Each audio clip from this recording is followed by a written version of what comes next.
Good morning, students and my dear friends. I'm Dr. Shalini Shukla, and today is 14th of January 2022, Friday.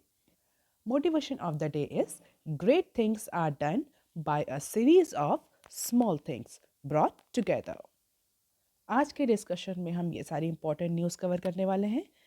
तो देख लेते हैं आज की पहली न्यूज़ जो कि पेज नंबर 4 पर दी हुई है। इंडिया यूके एफटीए नेगोशिएशन में conclude by year and. Brexit होने के बाद से इंडिया और ब्रिटेन दोनों ही इस पर्टिकुलर एफटीए को लेकर के काफ़ी सीरियस थे और ये एक्सपर्ट्स ने भी ये बात पहले ही बोल दी थी कि जब ब्रेग्जिट होगा तो इंडिया को यूनाइटेड किंगडम के साथ एक नया एफटीए फॉर्मली कल इंडिया और यूनाइटेड किंगडम ने एफटीए पर अपना नेगोशिएशन लॉन्च कर दिया है। FTA stands for free trade agreement. So on Thursday, both the countries have formally launched the negotiation for an ambitious trade agreement between these two. और ऐसा कहा जा रहा है कि लास्ट ईयर तक मतलब ईयर एंड होते होते इट मीन्स दिसंबर तक ये एफटीए के नेगोशिएशन फाइनलाइज हो जाएंगे और इंडिया और यूके के बीच में फ्री ट्रेड एग्रीमेंट्स की जो भी टर्म्स एंड कंडीशंस हैं वो प्रॉपरली डिस्कस हो जाएंगी। और इस फाइनेंशियल ईयर तक जो इंडिया और यूके के बीच में अप्रॉक्सीमेटली $100 बिलियन का बाइलेटरल ट्रेड डबल करने वाला एफटीए साइन हो जाएगा। तो हमारे trade minister mister Piyush Goyal और उनके ब्रिटिश काउंटर पार्ट जो कि अभी इंडिया के विजिट पर हैं, दोनों ने जॉइंटली एक टॉक को लॉन्च किया है एफटीए के पर। And as per the expert, which is touted as India's deepest trade deal yet. तो जब भी ब्रेग्जिट हो रहा था ये क्लियरली एंटिसिपेट किया गया था कि इंडिया और यूके को एक बिल्कुल नए सिरे से नया एफटीए साइन करना होगा, क्योंकि जब ब्रिटेन यूरोपियन नेशन का पार्ट था तो इंडिया के जो भी ट्रेड रिलेशन यूरोपियन यूनियन के साथ थे वैसे ही ट्रेड रिलेशन वही टर्म्स एंड कंडीशन ब्रिटेन और यूके फॉलो करता था। लेकिन ब्रेक्सिट के बाद UK has become the entirely separate entity from EU, तो इट वाज हाईली डिजायरेबल कि इंडिया यूके के साथ एक सेपरेट ट्रेड डील साइन करे। तो फॉर्मली उसका लॉन्च शुरू हो गया in a joint statement. Both sides said the first round of negotiation will begin on January 17 और उसके बाद कई सारे जो राउंड्स हैं नेगोशिएशन के वो आगे आने वाले वीक्स तक चलते रहेंगे।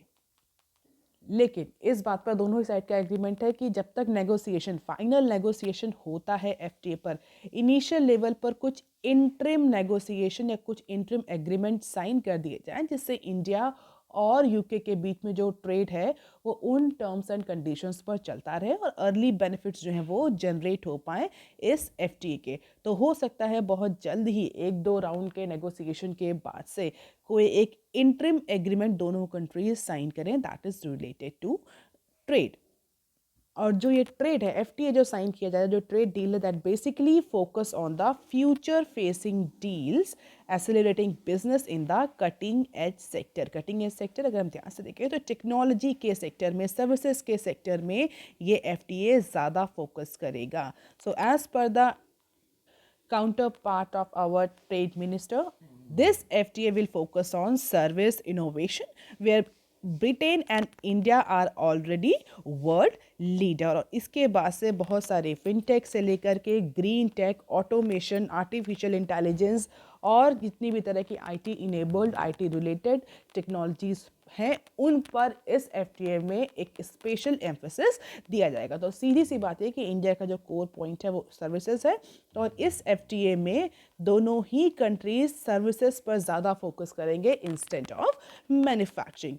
So this is the dialogue that has been published by Business Standard from both sides, and as per their arguments, as per their dialogues, both countries and their counterpart ministers are actually very positive towards this FTA between India and UK. Now let us look into the article number 2 that is given on page number 4. Indian firms banks cautious as Sri Lanka battle financial crisis. तो आज के paper में business related, bank related जितनी भी news है उसको मैंने article 2 में कवर करने की कोशिश करी। There are few news that is given और publish by business standard on banks.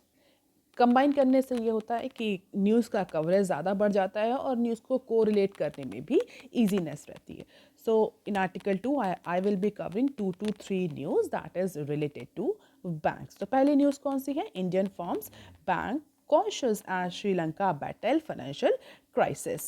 If you're little bit aware about the matter, recently S&P Global Rating Agency has downgraded or lowered its long-term sovereign rating on Sri Lanka to triple C. Sri Lanka की जो long term sovereign bond हैं और जो long term sovereign credit rating है उसको lower करके triple C तक ला दिया है। तो फोकास्ट जो किया है, जो रेटिंग करी है रिसेंटली S&P ने श्रीलंका की क्रेडिट वर्दीनेस को लेकर के, वो ट्रिपल सी है and the outlook is negative.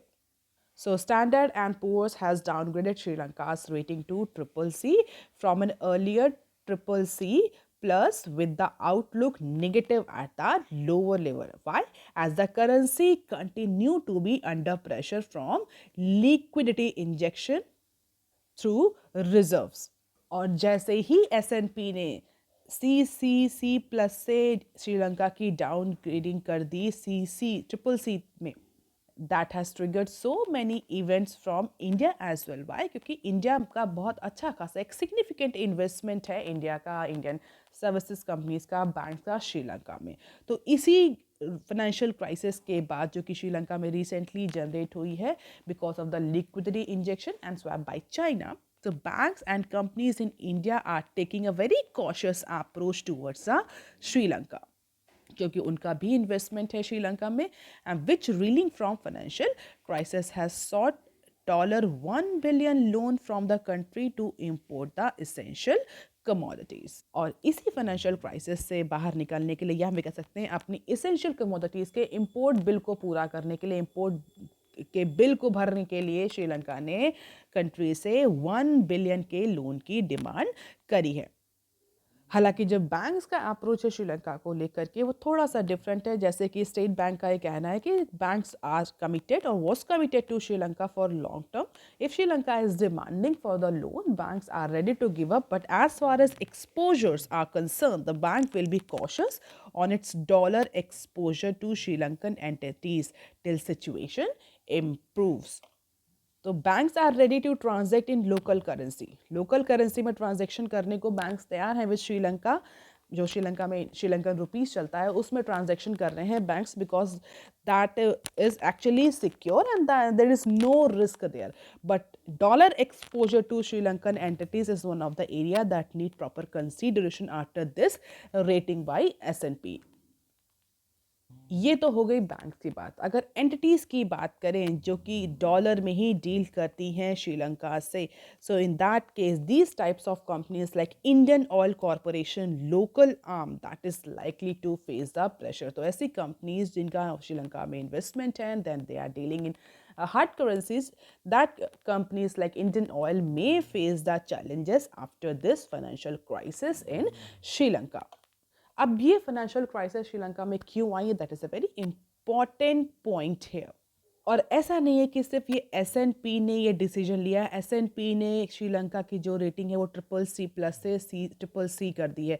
इससे पहले फिच, मूडीज, इन सारी रेटिंग एजेंसीज ने भी फाइनेंशियल ईयर 21 और 22 के पीरियड में, यानी हम बोलें दिसंबर, अक्टूबर, नवंबर, इन सब के पीरियड में फिच, मूडीज, इन जैसी एजेंसीज ने भी श्रीलंका की जो सोवरेन क्रेडिट रेटिंग है उसको डाउन किया था। अगर हम करंट फॉर्मेट की बात करें तो S&P ने तो ट्रिपल सी रेटिंग देकर नेगेटिव आउटलुक दिया है श्रीलंका को। फिच ने डबल सी रेटिंग करी है। मूडीज़ का भी बहुत अच्छा रेटिंग नहीं है श्रीलंका, CAA2 की रेटिंग है।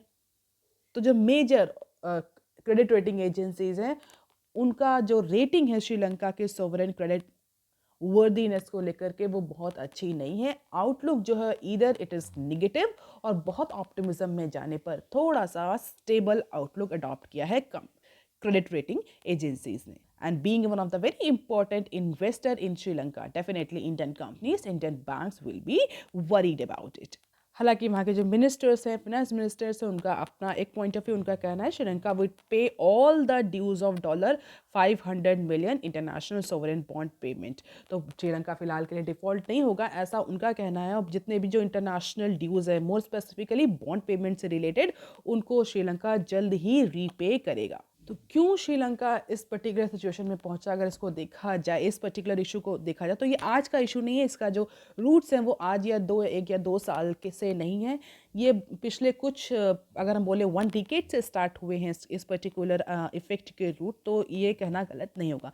जब चाइना के बहुत सारे इन्वेस्टमेंट हैं तो ये कह सकते हैं बहुत सिंप्लीफाइड फॉर्म में। Otherwise there are lot of other facts which are contributing, but yes, Sri Lanka is now in the debt trap of China. China ने बहुत ह्यूज इन्वेस्टमेंट किया है, बहुत सारे ऐसे पोर्ट जो इंडिया डेवलपमेंट के लिए मांग रहा था, but that particular port has been handed over to China. China ने लोन दे करके, श्रीलंका को ही लोन दे करके, श्रीलंका के ही पोर्ट को एक्वायर करके वहाँ पर ही डेवलपमेंट किया और श्रीलंकन ही गवर्नमेंट ही उस पर्टिकुलर लोन को रीपे करे। There are lot of international issues that I am not going to discuss here.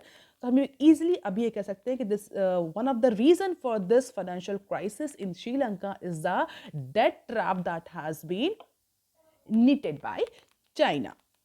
और जिस तरह से इन्फ्लेशन बढ़ रही है चाइना में, जिस तरह से इन्फ्लेशन बढ़ रही है, जिस तरह से फूड के प्राइसेस बढ़ रहे हैं, फ्यूल प्राइसेस बढ़ रहे हैं, all these factors are leading its coffer run dry, and Sri Lanka is facing the deepening financial and humanitarian crisis, which fears that it will or it could go bankrupt in calendar year 2022.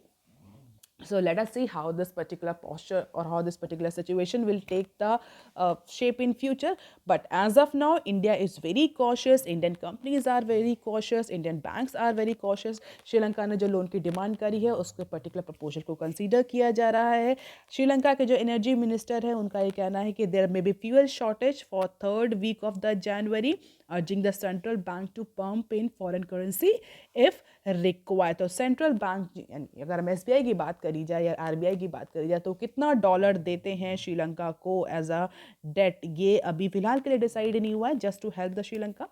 But क्योंकि banks का भी कहना है कि dollar exposure के लिए they are very cautious, but हाँ, जो श्रीलंका के लोकल करेंसी है उसमें वो डील कर रहा है कि उस लोकल करेंसी में बहुत ज़्यादा रिस्क एसोसिएट अभी नहीं हुआ है। This may be crucial because Sri Lanka IOC has 12 to 15% retail market share in island nation with more than 200 outlets. तो ऐसी कंपनीज, बैंक्स को अगर छोड़ दिया जाए तो कंपनीज, ऑयल कंपनी जो और अदर इन्वेस्टमेंट हैं इन श्रीलंका में, that are under risk. Companies are reportedly suffering losses due to higher international crude oil prices.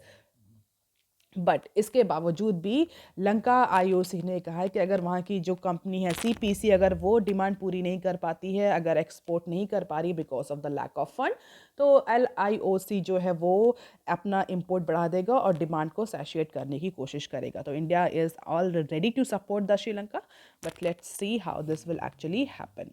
इसके अलावा बैंक से रिलेटेड एक और न्यूज़ है, that is SBI taps Taiwanese market for $300 million via Formosa bond. इस news को मैंने इसलिए कवर किया, यहाँ पर एक इंपॉर्टेंट की टर्म है दैट इज फॉर्मोसा बॉन्ड। तो फॉर्मोसा बॉन्ड क्या होता है? न्यूज़ तो बहुत सिंपल है। स्टेट बैंक ऑफ इंडिया ने अप्रॉक्सीमेटली $300 मिलियन रेस किए हैं। कहाँ से? ताइवानीज मार्केट से। किसके through? Through maiden issue of Formosa bond at coupon rate of 2.49%। तो SBI, State Bank of India ने इंटरनेशनल फंड को हमें कह सकते हैं एक्सेस किया है for raising this amount of fund. Strong demand help the country's largest bank tightening pricing by 30 basis points, and the bond will be issued through its London branch on January 26 and definitely will be listed on Taipei's exchange, Singapore Stock Exchange and India International Exchange as Gift City. And I hope that you all might be knowing what is Gift City. अब जो student banking exams की preparation कर रहे हैं उनके लिए Formosa bond जो term है ये इंपॉर्टेंट हो सकता है। सो अगर हम बहुत सिंप्लीफाइड फॉर्मेट में समझे कि फॉर्मोसा बॉन्ड क्या होता है, SBI ने क्यों यहाँ से पर्टिकुलर ताइवानीज बॉन्ड से फंड रेज किया, तो इसका पहला जो answer that is Formosa bond is simply a bond which is issued in Taiwan. But yes, one of the very important thing that you need to keep in consideration that it is dominated by a currency other than Taiwanese dollar. So it means Taiwan में ये particular bond जो है वो issue किया जाता है, but it is not dominated by Taiwanese currency. It is dominated by other currency than Taiwanese dollar. They fall under the Eurobond category of bonds. Why? Because they are dominated by a currency other than of the currency in which they are issued. तो Formosa bond हम ये कह सकते हैं ताइवानी से जो Formosa bond SBI ने जिसके थ्रू फंड रेज किया है, तो डेफिनेटली वो लोकल करेंसी डोमिनेटेड बॉन्ड नहीं, जैसे कि इंडिया में मसाला बॉन्ड है, तो पता होगा masala bond unlike masala bond. And these Formosa bond can be issued by subsidiary of foreign companies which either already operates in Taiwan or set up for this particular purpose. और Formosa bond issue करने के लिए जो भी bond issuer company है that must have the credit rating of BBB और higher. तो कोई भी कंपनी चाहे तो फॉर्मोसा बॉन्ड इशू कर सकती है, बट उसकी क्रेडिट रेटिंग एजेंसी BBB या इससे ज़्यादा होनी चाहिए. Formosa bonds are listed and traded on Taipei stock exchange. तो क्या किया है एसबीआई ने? एसबीआई ने भी इसी पर्टिकुलर फॉर्मोसा बॉन्ड के थ्रू फंड रेज किया है. तो State Bank of India has raise approximately $300 million from this Taiwanese market through maiden issue of Formosa bond. तो मैं सिंप्लीफाइड फॉर्मेट में अगर बोलें तो एसबीआई ने फॉर्मोसा बॉन्ड इशू किए हैं. कहाँ इशू किए? ताइवानीज मार्केट में at a coupon rate of 2.49%. इतना, इससे ज़्यादा इस न्यूज़ को पढ़ने की ज़रूरत नहीं है. इसके अलावा अब देख लेते हैं एक और न्यूज़ जो कि बैंक से रिलेटेड है. RBI goes slow on liquidity options. Thursday को रिजर्व बैंक ऑफ इंडिया ने जो बॉन्ड मार्केट है, जो बॉन्ड मार्केट पार्टिसिपेंट्स हैं, उनको पॉजिटिवली सरप्राइज कर दिया. Recently RBI was going with a lot of interventions in order to absorb the excess liquidity from the bond market. क्योंकि recently monetary policy committee में जो decision हुआ था उसमें पॉलिसी अनचेंज रही थी. आरबीआई ने एक मॉनेटरी पॉलिसी इंस्टांस अडॉप्ट किए थे, बट येस आरबीआई को कहीं ना कहीं इस बात का पता था कि मार्केट में एक्सेस लिक्विडिटी है, जिसकी वजह से इन्फ्लेशन जो है वो शूट कर रही है. इवन सीपीआई इन्फ्लेशन, कल ही हमने डिस्कस किया था कि सीपीआई इन्फ्लेशन जो है वो 5.59 तक पहुंच गई है for the month of December. तो कहीं ना कहीं आरबीआई को ये पता है कि there is a need to absorb the excess liquidity. However liquidity is required to support the economic growth, but अगर एक्सेस लिक्विडिटी आ जाएगी तो श्रीलंका जैसी सिचुएशन हो जाएगी जहां पर इसी पर्टिकुलर इकोनॉमिक रिलीफ पैकेज के बाद से ही सिचुएशन और ज़्यादा वर्स्ट हो गई. इन्फ्लेशन बढ़ना शुरू हो गई श्रीलंका में और फाइनली श्रीलंका इस डेट क्राइसिस के सिचुएशन में पहुंच गया. तो इसी पर्टिकुलर सिचुएशन को अवॉइड करने के लिए आरबीआई जो है वो कंटिन्यूअसली बॉन्ड मार्केट से और सेकेंडरी मार्केट से हम कह सकते हैं एक्सेस लिक्विडिटी को एब्जॉर्ब कर रही थी. But on Thursday positively surprise the bond market by going slow on it's liquidity absorption mode, possibly indicating it's readiness to not rush towards the normalization amid pandemic scare. क्यों ऐसा किया RBI ने? Omicron के cases बढ़ने लगे हैं, जिससे market में फिर से अनसर्टनिटी आ रही है. कंपनीज ने अपने capital expenditure, long term expenditure के जो प्लान्स है उनको पोस्टपोन कर दिया है. So generally central bank has been rolling over its variable reverse repo rate VRR. कई बार हम डिस्कस कर चुके हैं VRR के बारे में, ऑप्शंस के बारे में, in order to suck up the excess liquidity from the banking system. And it was widely expected that RBI would announcing a 3-day reverse repo auction of rupees 2 trillion rolling over the last such auctions conducted on Monday. But recently RBI ने अपना जो liquidity absorption का mode है उसको slow कर दिया, and that is actually surprising the bond market कि why RBI is going so slow on this liquidity absorption. इसका सीधा रीज़न यही है कि अभी फिलहाल के लिए पैंडेमिक की थर्ड वेव आ रही है, तो आरबीआई बहुत ज़्यादा नॉर्मलाइजेशन पर नहीं जाना चाहती. क्यों? क्योंकि अभी वेट एंड वॉच की सिचुएशन है कि जो ये नया वेरिएंट आया है ओमिक्रॉन, ये किस तरह से डिमांड को या सप्लाई को या डिमांड साइड फैक्टर्स को या सप्लाई साइड फैक्टर्स को अफेक्ट करता है. So these are the recent moves by RBI from the bond market and banking system in terms of liquidity absorption. अगर आप देखें तो रिसेंटली 5 ट्रिलियन, 8 ट्रिलियन, 2.6 ट्रिलियन इस तरह के liquidity absorption VRR auction RBI ने किए हैं. अब देख लेते हैं article number 3 that is given on page number 8. LIBOR, the most important number in international finance, dies at 52. ये कोई बहुत इंपॉर्टेंट कह सकते सिग्निफिकेंट न्यूज़ नहीं है. This is taken from the New York time. But yes, it is important for banking students or banking aspirants. I hope that you all might be knowing about the LIBOR. तो आप मुझे आज comment section में लिखकर बताएंगे कि what is this LIBOR all about? क्या इसका पर्पस होता है. न्यूज़ क्या है ये देख लेते हैं. LIBOR का जो फुल फॉर्म होता है that is the London interbank offered rate. That is a particular rate, हमें कह सकते हैं इंटरेस्ट रेट है, ऐसा नंबर है that spend decade as a central force of international finance. And this particular LIBOR number और LIBOR rate has been widely used by the international banks or other mortgage agencies for any mortgage to student loans has died after a long battle with regulators. So finally LIBOR is done away. पिछले 52 सालों से ये particular जो interest rate है या मैं कह सकते हैं बेंचमार्क रेट है, ये international financial agencies, companies, organisation use कर रहे थे मॉर्गेज करने के लिए, लोन देने के लिए. बहुत सारी लेंडिंग जो रेट्स है वो लिबॉर से बहुत ज़्यादा इम्पैक्ट होते थे.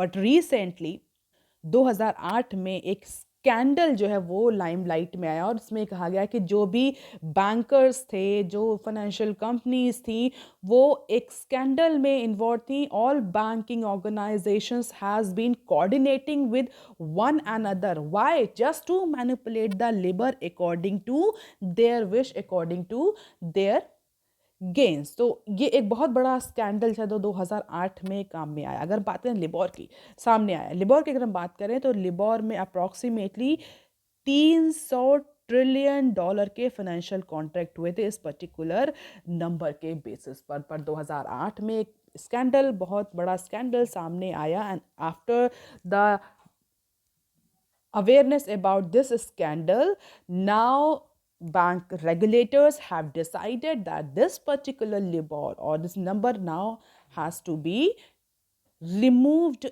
as a benchmark for mortgage and other loans or other lending activities. So now LIBOR could no longer be used to calculate the new deals as of December 31. तो December 31 यानी जो लास्ट ईयर गया इसके बाद से अब LIBOR को as a benchmark indices use नहीं किया जाएगा. More than 6 years after the USB traders were jailed for its effort to manipulate this LIBOR and other were fired, charged or acquitted on this scandal case. So this is a very important news क्योंकि हम कभी पढ़ते हैं लिबॉर के बारे में अगर during अगर बैंकिंग प्रिपरेशन. और इस स्कैंडल की अगर बात करें तो बहुत बड़े बड़े banks UBS, royal bank of Scotland, इन सब ने एक ह्यूज अमाउंट पे किया है इस पर्टिकुलर स्कैंडल में.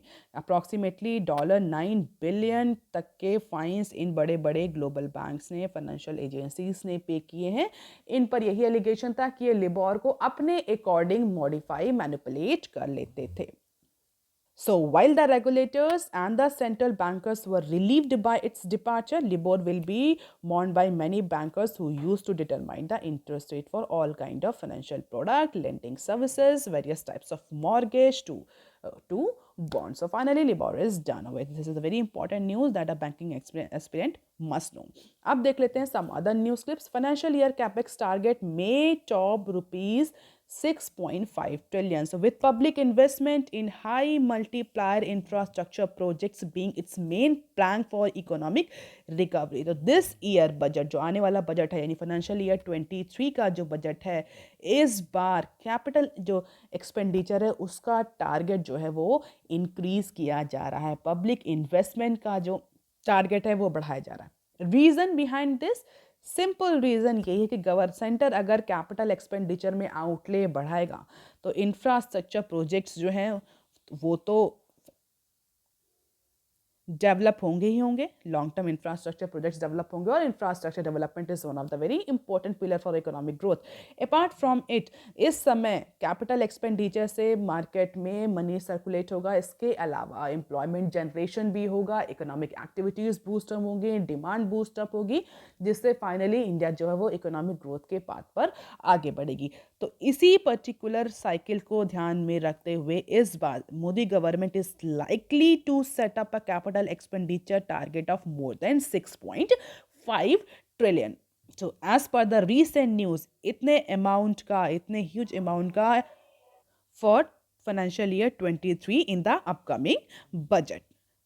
हालांकि फाइनल नंबर कितना होगा ये अभी अभी फिलहाल के लिए डिस्क्लोज नहीं किया गया, बट हाँ इस बात पर क्लैरिटी है कि गवर्नमेंट इस बार पब्लिक एक्सपेंडिचर इंफ्रास्ट्रक्चर सेक्टर में इंक्रीज करेगी, just to boost the economy, just to increase the infrastructure development, just to increase the employment and so many other economic indicator. And if we see about the public expenditure in last few years, तो हम देख सकते हैं कि this is the graph for center's capex outlay since financial year 18 to financial year 22, तो continuously increase हो रहा है। बट हाँ 2018 में पिछले साल के कंपैरिजन में कम आउटले किया था गवर्नमेंट ने, बस 2018 के बाद से इट इज़ कंटिन्यूसली इंक्रीजिंग। 19 में 17% का इंक्रीज देखने को मिला था, 20 में 9% का, 21 में 31% का, और as per the budgeted estimates it is 26%। अभी रिवाइज एस्टिमेट्स नहीं आए, तो फाइनेंशियल ईयर 22 में 26% का सेंटर्स कैपेक्स आउटले ज़्यादा रहा। और इस बार भी गवर्नमेंट का यही प्लान है कि इस फाइनेंशियल 23 का जो कैपिटल एक्सपेंडिचर का प्लान है वो 6.5 ट्रिलियन का रहेगा, that is higher than the previous year. अब देख लेते हैं next clip. Adani POSCO in $5 billion deals for green projects. Adani group और साउथ कोरिया की जो स्टील मेजर कंपनी है दैट इज पॉस्को, दोनों ने एक डील करी है to explore the business cooperation opportunities in environment friendly और green steel related area at Mundra. तो इस पर्टिकुलर जो डील का जो एस्टिमेटेड वैल्यू है वो अप्रॉक्सीमेटली $5 बिलियन एस्टिमेट करी जा रही है। और इस पर्टिकुलर डील के बाद से ग्रीन स्टील और environment friendly integrated steel production Mundra Gujarat plant में स्टार्ट किया जा सकेगा। तो दोनों ही साइड ने non binding memorandum of understanding sign किए हैं, and this is one of the remarkable deal और joint venture in India between these two company. तो साउथ कोरिया की कंपनी के साथ अदानी ने डील करी है। इसके अलावा अगर देखें ग्रीन एनर्जी की बात करें तो RIL ने भी इन्वेस्ट किया है ग्रीन एनर्जी में। RIL to invest ₹6 trillion in new energy project in Gujarat. तो जैसे ही ये डील साइन हुई साउथ कोरिया और अदानी के बीच में, RIL ने भी इस पर्टिकुलर ग्रीन एनर्जी के प्रोजेक्ट में इन्वेस्ट करने की बात करी। और गुजरात में within the same state RIL is investing approximately 6 trillion in case of new energy project. As a part of investment promotion activity for low differ 10th vibrant Gujarat global summit 2022 that is going on, और उसी में ये सारे investment आ रहे हैं, जहां पर ये साउथ कोरिया कंपनी अडानी और Reliance Industries all are ready to sign memorandum of understanding with each other with government of India for investing huge amount of money into energy project, more specifically green energy, environment related, environment friendly product। तो अब RIL ने भी government of Gujarat के साथ 5.95 यानी approximately 6 trillion का memorandum of understanding sign किया है for investing into green energy, and through the investment pact is just a memorandum of understanding right now. It outlay the scope of Ambani's green ambitious projects and is a big setup from that $10 billion investment over 3 years he had announced in the month of June, और जिसमें से 6 trillion तो इन्होंने अभी गुजरात में ही invest कर दिया है। और Reliance industry is actually keeping the bull at the horn, and they have started investing into green and renewable energy sector. These are the few investment announcement that has been recently done by RIL in case of green energy और sustainable energy. आप देख लेते हैं next clip. UPI auto pay e mandates jump 32% to 6 million in December. So unified payment interface, in short, we call it UPI auto pay feature, which enable the customers to simply set up the recurring e-mandate using any UPI application. तो ये जो recurring payment का mandate है ये 32% तक jump कर गया है as per the December data. अगर आपको याद हो why I am covering this news, क्योंकि रिसेंटली क्या पिछले एक साल से आरबीआई कंटिन्यूसली यूपीआई बैंक्स और अदर पेमेंट एग्रीगेटर्स को नए नॉर्म्स को फॉलो करने के लिए कह रहा है रिलेटेड टू रिकरिंग पेमेंट। और नए नॉर्म्स क्या हैं? यूपीआई बैंक्स पेमेंट एग्रीगेटर्स वो किसी भी यूज़र की कंज्यूमर की जो कार्ड डिटेल्स हैं उनको सेव नहीं कर सकता फॉर रिकरिंग पेमेंट। उसके लिए टोकनाइजेशन की बात करी थी। If you remember December 31st was the last date we have discussed, लेकिन लास्ट में पेमेंट एग्रीगेटर बैंक्स और यूपीआई कंपनीज की रिक्वेस्ट पर गवर्नमेंट ने आरबीआई ने 6 महीने और बढ़ा दी थी उस पर्टिकुलर रूल्स के कंप्लायंस के टाइम पीरियड को। और अभी दिसंबर का जो डेटा आया उसके अकॉर्डिंग जो ऑटो पे का ई मैंडेट्स है वो 32% तक जंप कर गया है। And this has seen massive traction since the RBI new rule on standing instruction for recurring payments on card kicked in from October last year. और ये डेटा किसने रिलीज किया? This particular data has been release by National Payment Corporation of India, we short call it NPIC. तो auto पे जो e mandate है वो 32% तक जंप कर गया। और हाँ, दूसरे साइड आरबीआई ये कह रहा है कि किसी भी पेमेंट एग्रीगेटर को, बैंक को और यूपीआई कंपनीज को कंज्यूमर का कार्ड डिटेल स्टोर नहीं करना है। On the other hand consumers are actually approving or giving the authorization to these types of banks, payment aggregators, UPI companies for e-recurring payment। तो किस तरह से ये पर्टिकुलर जो नए नॉर्म्स हैं आरबीआई के ये इम्प्लीमेंट होंगे, still it is a big question mark. State Bank of India, HDFC, Bank of Baroda are the top 3 banks in terms of registration of mandate in December with approximately 1.82 million। और ऐसा नहीं कि ये दिसंबर में ही बढ़ा है सडनली। अगर हम देखें तो अगस्त, सितंबर, अक्टूबर, नवंबर, दिसंबर, जब से आरबीआई का ये नॉर्म आया है रिकरिंग पेमेंट को लेकर, तब से ये ई मैंडेट जो है वो उसका रजिस्ट्रेशन बढ़ता ही जा रहा है। अगस्त में it was 1.77 and in December it reach approximately 6 million.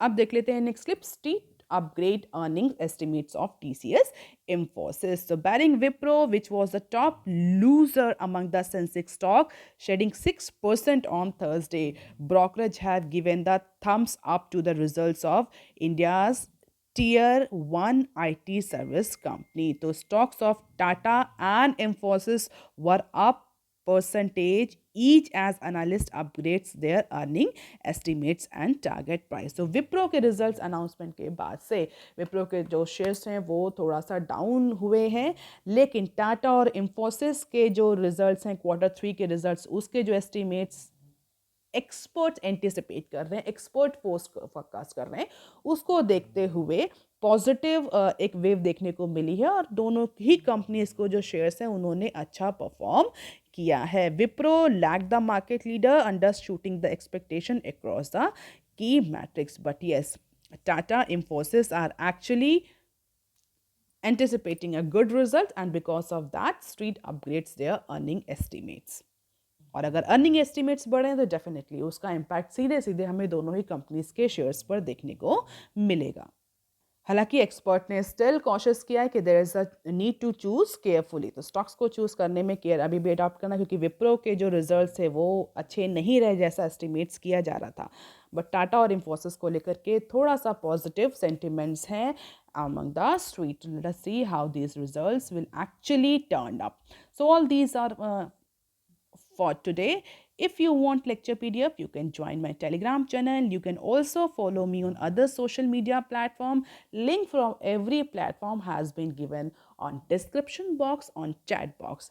If you have any query and suggestion, you can write on comment section below। Please like, share and subscribe। Thank you. Have a nice day।